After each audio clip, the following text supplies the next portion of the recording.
My name is Tarmack and welcome to a Gnome review. See the description for timecode jump points to the various sections of this video that you can use to skip to the things most important to your buying decisions. Airscape: The Fall of Gravity is a platformer in a similar vein to games like Super Meat Boy. The release date is August 11, 2015 on Steam, with the primary platform being PC, but the dev has confirmed that release day Linux support is planned as well. They also specified Mac support for August, but I haven't seen anything else confirming it directly as yet.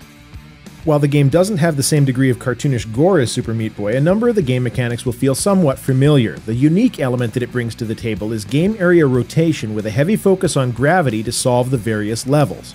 You are an octopus whose friends have been kidnapped by mysterious mechanical beings, and it is your task to navigate levels, rescuing critters while avoiding deadly traps and mastering gravity.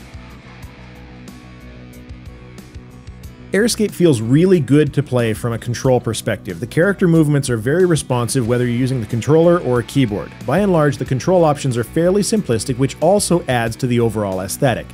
As far as performance goes, the obvious intent behind Airscape is to maintain a crisp 60 frames per second. It has an option to downscale graphical quality on the fly in order to maintain a high frame rate, which is an incredibly important feature to platformers, especially ones of this kind, where precise movements are the difference between success and failure.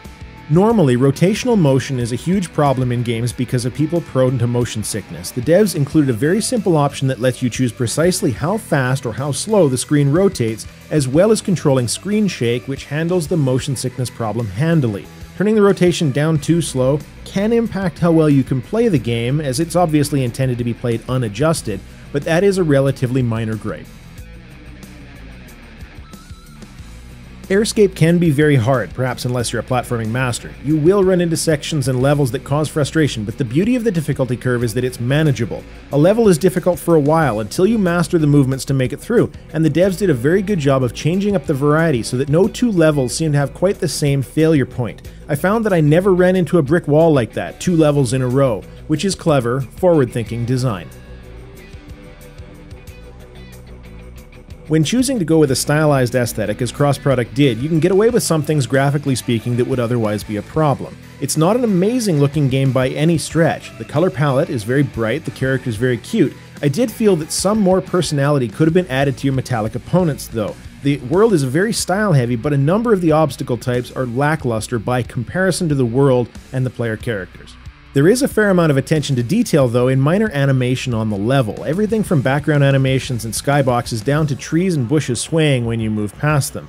Ultimately, the graphical presentation isn't harmed in any way by the simple aesthetic. It's a game that should age very well.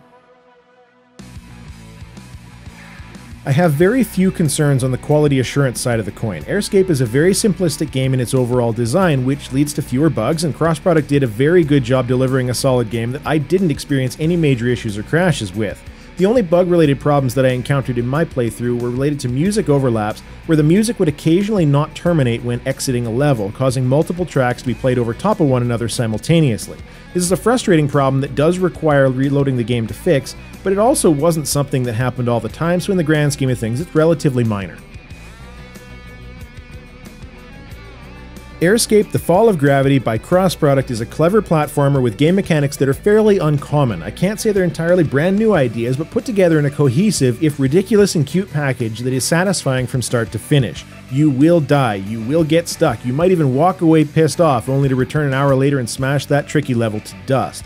The performance and control scheme is spot on, the game looks good and is a ton of fun to play. People who get hit harder by motion sickness may want to avoid it or at least try out the demo first before committing to a purchase. All in all, it's a very solid game with few problems. If you're a fan of platformers, then this title is right down your alley and is definitely worth your time. It does what it sets out to do very well. It earned a 9 out of 10. Hopefully this review is useful for you. If you're so inclined, please do check out some of the other content on the channel. My name is Tarmack. Thanks for watching.